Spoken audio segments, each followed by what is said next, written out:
Friends, welcome to my channel. இன்றைக்கி கண்ணாடி episode என்னென்னா, எல்லோரும் ரிஜிஸ்டர் ஆஃபீஸுக்கு வந்துட்டாங்க. உடனே காவியா திட்டுறா போய் தீபக்கை, என்கிட்ட சொல்ல மாட்டிங்களா, எதையுமே சொல்லாமல் செய்கிறீங்க அப்படிங்க. இல்லை, உத்தமன் என்றைக்குனாலும் வந்து பிரச்சனை பண்ணுவான்ல, அதுக்காக தான் இது சேஃப்டிக்கு பண்ணிக்கிறது நல்லது தானேங்கும்.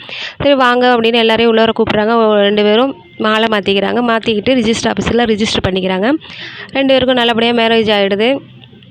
காவியா கோவத்தோடய இருக்கிறா. சரி நான் போகிறேன், எனக்கு டைம் ஆச்சு, வேலைக்கு போகணுன்ட்டு போகிறா. இனி எனக்கு ஹாப்பி தான், இனி நம்மளை யாராலையும் பிரிக்க முடியாது, இனி நீ உன் இஷ்டப்படி இருக்கலாம் அப்படின்னு சொல்லிட்டு ஆட்டோவில் வழி அனுப்பி விட்றான். இங்கே வேலைக்கு வந்த இடத்துல பார்த்தா ஒரு பெரிய ஷாக். என்னென்னா, உத்தமனோட அக்காவும் மாமாவும் வந்திருக்காங்க. இங்கே வந்து பேசுகிறாங்க. உடனே அவள் ஏதோ வட்டி கேட்டு தான் வந்திருக்காங்கட்டு, இந்தாங்க அந்த பணத்தை எடுத்துகிட்டு போயிடுங்க, இங்கே வந்து பிரச்சனை பண்ணாதீங்க, அதுக்காக வரலாமா, நான் உன்னை பார்க்க தான் வந்தோம், நீ தான் அவங்க உயிரை காப்பாற்றணும், உத்தம உயிரை அப்படிங்க. நான் ஏன் காப்பாற்றணும், டாக்டர் தானே காப்பாற்றணும், இல்லை இந்த மாதிரி நீ வந்தீன்னா அவன் பொழைப்பான்னு சொல்கிறாங்க அப்படின்னு சொல்லியும், உன் காலில் கூட விழுறமா வாமா அப்படின்னு சொல்லி கூப்பிட்றாங்க. அவள் ஒன்றுமே சொல்லலை, போயிடுறாங்க. அப்புறம் பாட்டிகிட்ட போய் இந்த விஷயத்தெலாம் சொல்கிறா. பாட்டி இதெல்லாம் பெருசாக எடுத்துக்காத, அவங்க சும்மா சொல்கிறாங்க அப்படி சொல்கிறா. அதுக்கப்புறம் என்ன நடக்குதுன்னா, இவள் மனசு கேட்காம சரி போய் பார்ப்போம் அப்படின்னு உத்தமனை பார்க்க போகிறா.